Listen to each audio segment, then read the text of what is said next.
নফল দ্বারা লাভ কী হবে? বলে নফল দ্বারা মানুষ আল্লাহ তাআলার কাছে পৌঁছে যায়। আর আরাফার রোজার দ্বারা 2 বছরের গুনাহ মাফ। আরাফা গেছে কত তারিখে? গত 9 তারিখে কি গেছে? আরাফা গেছে। জিলহজ মাসের প্রথম 9 দিনের রোজা, প্রত্যেক দিনের রোজার পুরস্কার 1 বছরের ইবাদতের সমান। কি হয়? যারা রাখছেন তো রাখছেন, আলহামদুলিল্লাহ, অনেকেই রাখছে। এবার যারা রাখতে পারেন নাই, আগামী বছর ইনশাআল্লাহ জিলহজ মাসের প্রথম 9 দিন একাধারে রোজা রাখবো ইনশাআল্লাহ। নিয়ত পাক্কা ইনশাআল্লাহ। এটা নিয়ে ডায়েরিতে লিখে রাখবেন যে আমার নিয়ত আগামী বছর আল্লাহ যদি বাঁচিয়ে রাখেন ইনশাআল্লাহ জিলহজ মাসের প্রথম 9 দিন আমরা কি রাখবো? রোজা রাখবো। আরাফার রোজার নেকি আল্লাহ রসুল বলেন 2 বছরের গুনাহ মাফ। স্বাভাবিকভাবে যারা হজে যান তারা রাখতে পারে না, রাখে না। রসুল এখানে আবার রাখতে নিষেধ করছে। যারা হজে যান তারা কি, তাদেরকে রাখতে নিষেধ করছে। কিন্তু আমাদের সাথে আমাদের খুলনার হজরত মৌলানা মুফতিনুল আমিন সাহেব হুজুর গত সফরেও হজরতের সাথে আমরা ছিলাম, এই সফরেও আমরা হজরতের সাথে ছিলাম। হজরত আরাফার দিনে ওখানেও রোজা রাখছে। হুজুর বলছে আমার তো কোনো কষ্ট হয় না, আমি রাখবো। আমি কিছু আমি পারতাম না, আমি রাখতাম না। আচ্ছা, আমরা রাখবেন কি ভাই? তাইলে আরাফার দিন রোজা রাখবে কারা?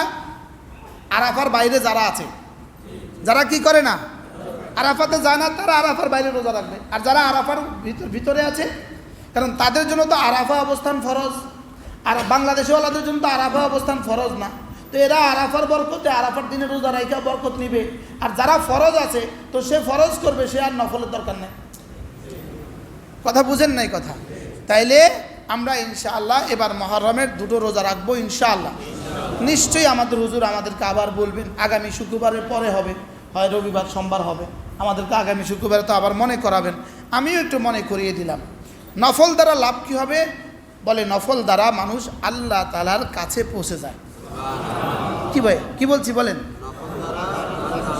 আমি আরও বলছি, ফরায়েজ দ্বারা মানুষ জাহান্নাম, ফরজ ওয়াজিবের দ্বারা মানুষ জাহান্নাম থেকে বেঁচে যায়।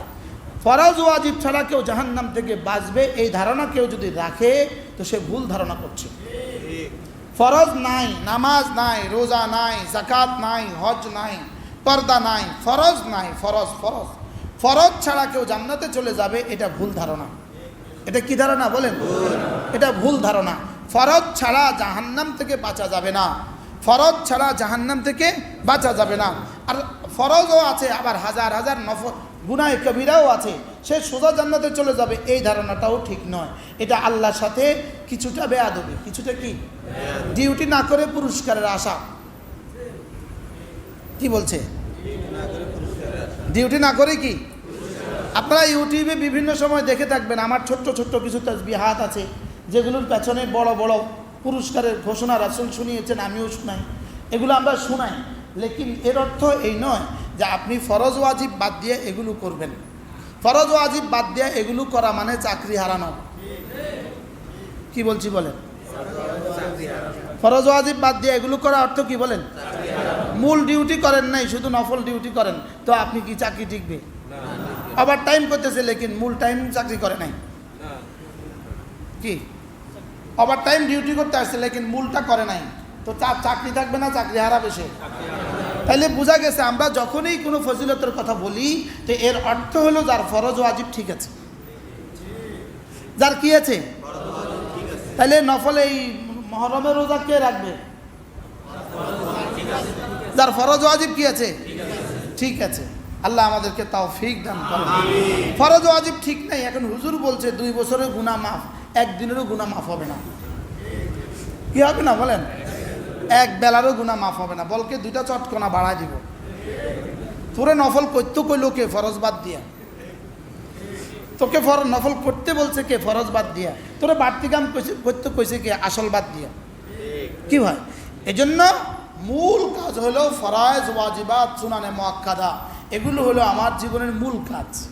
আমার জীবনের কি কাজ? আমার জীবনের মূল কাজ। এগুলো হলো আমাকে বানাবার উদ্দেশ্য, এগুলো আমাকে বানাবার কি? করাচির হজরত ওয়ালা রহমতুল্লাহ আলাইহি হজরত মৌলানা শাহ হাকিম মোহাম্মদ আখতার রহমাহুল্লাহ তাআলা তিনি বলতেন, আল্লাহ তাআলা ফরজ ওয়াজিব দিয়ে আমার পায়ে শিকল বেঁধে আমাকে জান্নাতে দিতে চান। যদি আমার সব এখতিয়ারে দিয়ে দিত, আমাকে কিছু বাধ্য করে না দিত, তাহলে আমরা অনেকেই ফরজ ওয়াজিবও করতাম না। তো আল্লাহ তাআলা আমাকে আর এর মধ্যে এখতিয়ার দেয় নাই, না ফরজ আর ওয়াজিবের ক্ষেত্রে তোমার কোনো সুযোগ নেই, তোমার কোনো কি নেই, ফরজ ওয়াজিবের ক্ষেত্রে তোমার কোনো সুযোগ নেই, যেন আল্লাহ তাআলা ফরজ ওয়াজিবের শিকলে বেঁধে আমাকে জান্নাতে দিতে চান। এজন্য ফরজ ওয়াজিব হলো আমার ইবাদাতে ইত্তিরারি, ইবাদাতে মজবুরি, এটা আমাকে করতেই হবে, এটা আমাকে কি করতেই হবে। আর নওয়াফিল হলো ইবাদাতে ইখতিয়ারি, এটা হলো আল্লাহ তাআলা আমার কিছু ইচ্ছা আমার সদিচ্ছার উপরে রেখে দিয়েছেন, তুমি যদি এটা করো তো বাড়তি কিছু দিয়ে দিব। তো এটা করার অর্থ কি, আগেরগুলো ঠিক রেখে, আগেরগুলো কি রেখে বলেন, আগেরগুলো ঠিক রেখে। এজন্য যে কোনো কাজেই এতেদাল ঠিক রাখা চাই, এতেদাল। যেমন একজনে মার হক আদায় করে, অনেক বেশি হক আদায় করে, মার অনেক বেশি খেদমত করে, কিন্তু ইনি মার খেদমত করতে গিয়ে বিবির খেদমত করে না, বিবির হক আদায় করে না, তাহলে এটা এতেদাল ঠিক হয় নাই।